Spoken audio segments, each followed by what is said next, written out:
มสดชื่นนานมาแดดหรือฝนเจ้ายังเต็มสายตาผู้ที่ชีวิตชีวาเยี่ยมมารดาเลี้ยงลูกในชูน้ำนาเลี้ยงดูชาวเมืองนานมาเหมือนเป็นบ้านช่างมาคู่กับทิมทานแต่ฟ้าใจหายแสนทรมานแรงพอแล้วก็แบ่งกันลำธารล้นจนเหลือฟัง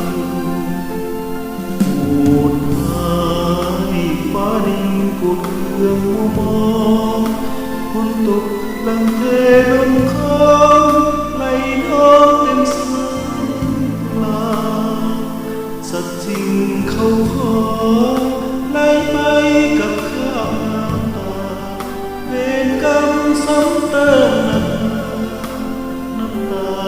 ลงสองแก้มต้องทนจันเส้นอยู่ถึงหลังคา